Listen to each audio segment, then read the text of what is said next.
मैं इससे तंग आ गया हूँ। हे, ये तुमने कैसे किया?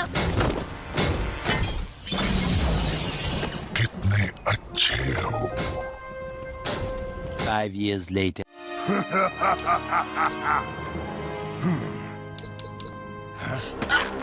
मुझे बताओ इसे कैसे यूज करते हैं।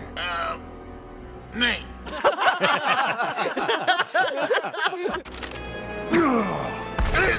ओमनिट्रिक्स, अब मैं तुम्हारा मालिक हूँ। मैं हुक्म दे रहा हूँ, ब्रेनस्टॉर्म।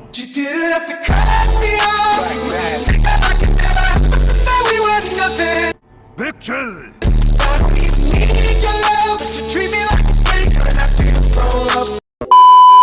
तो आज की इस वीडियो में मैं तुम्हें बेन 10 के 5 ऐसे एलियंस के बारे में बताने वाला हूँ जिन्होंने कभी ना कभी किसी ना किसी प्लेनेट या यूनिवर्स को बचाया था। यानी कि आज का हमारा टॉपिक है top 5 Ben 10 aliens who saved the planet और यूनिवर्स। मतलब जिन एलियंस ने किसी प्लेनेट को बचाया है उन एलियंस को मैंने लिस्ट में नीचे रखा है, और जिन एलियंस ने एक या एक से ज्यादा यूनिवर्सेस को बचाया है उन एलियंस को मैंने लिस्ट में ऊपर रखा है। तो हाँ, वीडियो काफी ज्यादा इंटरेस्टिंग होने वाली है, तो इसलिए मेरी आपसे रिक्वेस्ट है कि इस वीडियो को आप प्लीज पूरा एंड तक देखें, और अगर वीडियो पसंद आए तो इस वीडियो को लाइक भी कर देना, क्योंकि आज की हमारी वीडियो का लाइक एम है 6500 लाइक्स का और कमेंट्स का एम है 500 कमेंट्स।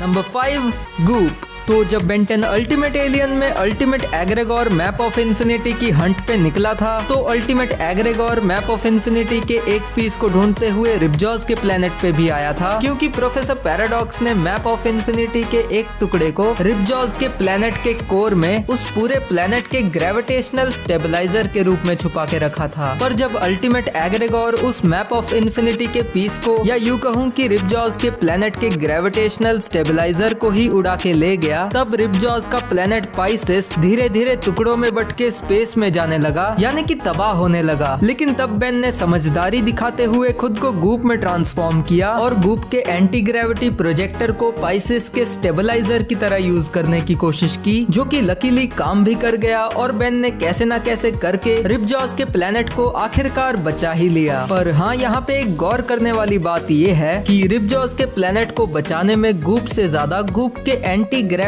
प्रोजेक्टर का रोल था। मतलब गूप ने भी इस प्लेनेट को बचाने में मदद करी थी, लेकिन इस प्लेनेट को स्टेबलाइज करने का और करके रखने का काम तो एंटी ग्रेविटी प्रोजेक्टर ने ही किया था ना, जो कि बायोलॉजिकली देखा जाए तो गूप की बॉडी का कोई पार्ट भी नहीं है, क्योंकि ये तो बस एक इक्विपमेंट है जिसे ओमनिट्रिक्स ने गूप को दिया था। एंड यही वो रीजन है कि क्यों गूप हमारी लिस्ट में नंबर 5 की पोजीशन पर है।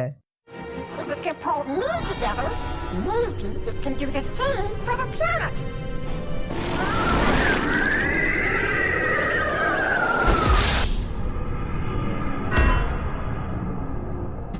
Number 4, Cannonbolt. So Ben 10 classic के जिस एपिसोड में हमें कैनन बोल्ट को सबसे पहले इंट्रोड्यूस कराया गया था, उसी एपिसोड में प्लेनेट अर्थ पर एक बहुत बड़ा खतरा भी आया था, जिसका नाम था द ग्रेट वन, या फिर जिसे हम द बिग टिक के नाम से भी जानते हैं। बेसिकली ये एक पैरासिटिक एलियन है जो कि अलग अलग प्लैनेट्स पे जाके उन पे तब तक फीड करता है जब तक कि वो प्लैनेट्स पूरी तरह से तबाह नहीं हो जाते। और ऐसा ही कुछ पृथ्वी के साथ भी होने वाला था, जिसे होने से रोकने के लिए बेन के पास उस टाइम पे उसके जितने भी एलियंस थे उन सभी का जोर लगा दिया था, लेकिन फिर भी वो उसे नहीं रोक पा रहा था। पर फिर एंट्री होती है कैनन बोल्ट की, जो कि द ग्रेट वन के अंदर जाके जुब जुब जुब जुब करके बड़े ही आराम से उसे जान से मार देता है और पृथ्वी को डिस्ट्रॉय होने से बचा लेता है। वैसे अगर आपको ये आश्चर्य हो रहा है कि बेन तो एक हीरो है, वो भला किसी को जान से मारेगा क्यों, तो देखो बेन 10 सीरीज में कई बार ऐसा हुआ है कि बेन के सामने कई बार ऐसे दुश्मन आ जाते हैं जिन्हें रोकने के लिए बेन को उन्हें जान से मारना ही पड़ता है। एंड इसी टॉपिक पे मैंने एक डिटेल्ड वीडियो भी बनाई थी, जिसका लिंक अभी ऊपर आ रहा होगा,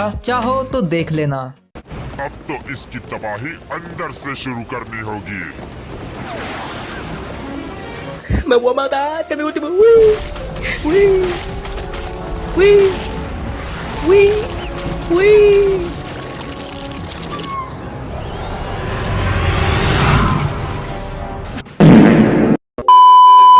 नंबर 3, एलियन एक्स। तो जब एलियन एक्स के सामने एनाइलार्ग फटा था तो पूरा का पूरा यूनिवर्स ही पल भर में तबाह हो गया था सिवाय एलियन एक्स के। पर बाद में बेन ने एलियन एक्स की मदद से सेम टू सेम वैसे ही यूनिवर्स की एक और कॉपी बना दी थी, जिसके बाद से सब कुछ नॉर्मल हो गया था। लेकिन एलियन एक्स के इतने बड़े कारनामे के बावजूद भी मैंने उसे नंबर 3 पर ही क्यों रखा? तो देखो, इसके पीछे एक बहुत ही सिंपल सा रीजन है कि एक तरह से एलियन एक्स ने यूनिवर्स को बचाया है भी और नहीं भी। मेरे कहने का मतलब ये है कि एनाइलार्ग जब फटा था तो उसकी चपेट में आके तो सारा यूनिवर्स पहले ही तबाह हो चुका था और एलियन एक्स इसी तबाह हो चुके यूनिवर्स को वापस नहीं लाया, बल्कि उसने हूबहू ऐसे ही यूनिवर्स के जैसी दिखने वाली एक और डुप्लीकेट कॉपी बना दी, जिसमें ज्यादातर चीजें तो पहले वाले यूनिवर्स के जैसी ही थी, लेकिन इसमें कुछ चीजें ऐसी भी थी जो कि पुराने वाले यूनिवर्स से थोड़ी सी अलग थी, जिसे खुद बेन ने भी एक्सेप्ट किया था। और वैसे भी यार, एक पूरे यूनिवर्स के इरेज हो जाने के बाद उसके जैसी ही एक डुप्लीकेट कॉपी बना देने को तुम उस यूनिवर्स को पूरी तरह से बचाना नहीं कह सकते। अगर एलियन एक्स ने टाइम को रिवर्स करके एनाइलार्ग को फटने से रोक के ओरिजिनल यूनिवर्स को बचा लिया होता तो एलियन एक्स हमारी लिस्ट में और भी ऊपर आ सकता था। पर कोई बात नहीं, एलियन एक्स ने जो भी किया कम से कम उसका क्रेडिट तो उसे मिलना ही चाहिए। Transformation 10 now available. 2 hours later. am not. R2? Hello! R2? Professor Paradox? Not. You are not welcome here. ये मेरा एरिया है और एरिया में कोई भी इंटरेस्ट नहीं करना। ओके? ओके। बस हवा निकल गई।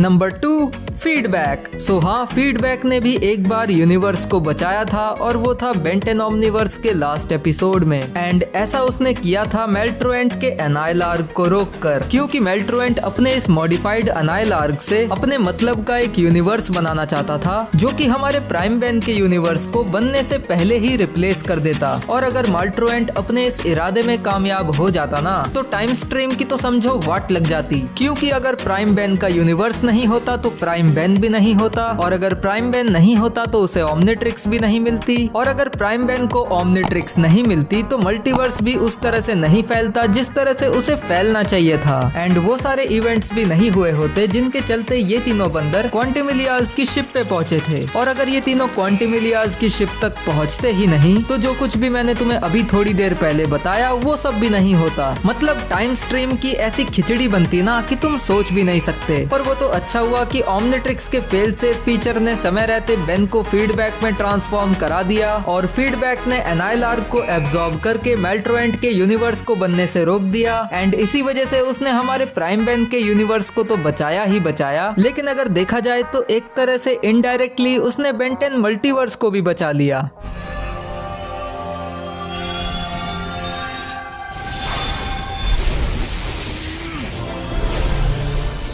जिसने भी ये सोचा कि मैं डर गया वो साला अर्थी पे अपने घर गया।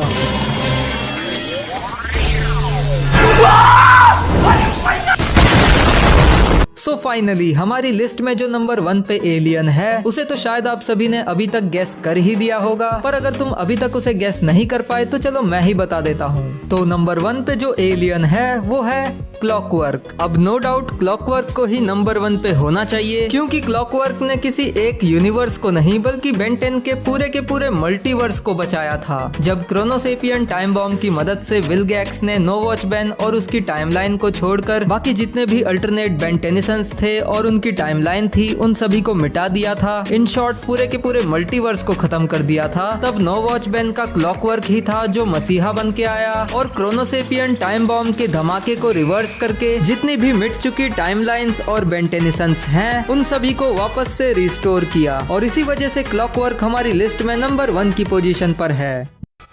तो अब तुम्हें लगता है कि तुम एक हीरो हो? मुझे पता है मैं हूँ। ये है हीरो टाइम। एक क्रोनोसेपियन। अब मुझे जाना होगा, मैं चलता हूँ।